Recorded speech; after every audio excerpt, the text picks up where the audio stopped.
Welcome to NH media. వేసవిని దృష్టిలో పెట్టుకుని అన్ని గిరిజన గ్రామాలకు మంచినీటి సౌకర్యం కొరత లేకుండా చూడాలని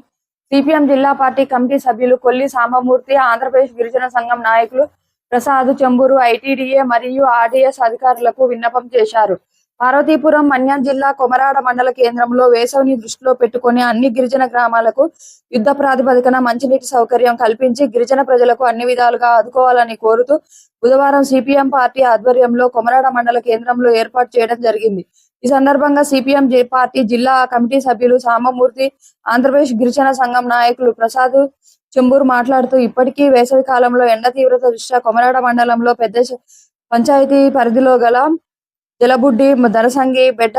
పూషనంది గ్రామాల్లో మరియు కుంతేసు పంచాయతీకి చెందిన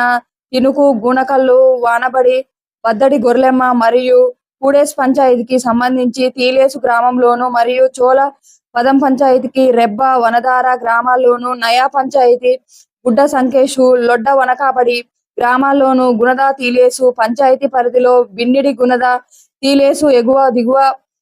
గుణద గ్రామాల్లో నీటి కొరత కొంతవరకు బాగా ఉందని, కాబట్టి వెంటనే ఐటీడీఏ అధికారులు మరియు ఆర్డబ్ల్యూఎస్ అధికారులు యుద్ధ ప్రాతిపదికన వేసవి కాలం దృష్టిలో పెట్టుకుని అన్ని గిరిజన గ్రామాలకు పుష్కలంగా వేసవి దాటే వరకు నీరు అందించే విధంగా వెంటనే చర్యలు చేపట్టాలని, లేని ఎడల భవిష్యత్తులో పెద్ద ఎత్తున కలెక్టర్ కార్యాలయం వద్ద గిరిజన గ్రామ ప్రజలతో కలిసి ఆందోళన చేపడతామని ఈ సందర్భంగా తెలియజేస్తున్నామన్నారు.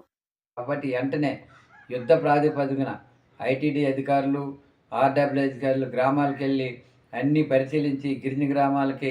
పుష్కలంగా వేసవికాలం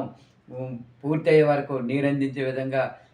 తక్షణ చర్యలు తీసుకోవాలని చెప్పి కోరుతున్నాం. లేని యెడల భవిష్యత్తులో నీరు అందించకపోతే ఆయా గ్రామ ప్రజలందరితో కలిసి పార్వతీపురం మన్యం జిల్లా కలెక్టర్ కార్యాలయంలో పెద్ద ఎత్తున ఆందోళన చేస్తామని చెప్పి ఈ సందర్భంగా అటు ఐటీడీ అధికారులకి, ఇటు ఆర్డబ్ల్యూ అధికారులకి సిపిఎం పార్టీ ఆధ్వర్యంలో విన్నవించుకుంటున్నాం.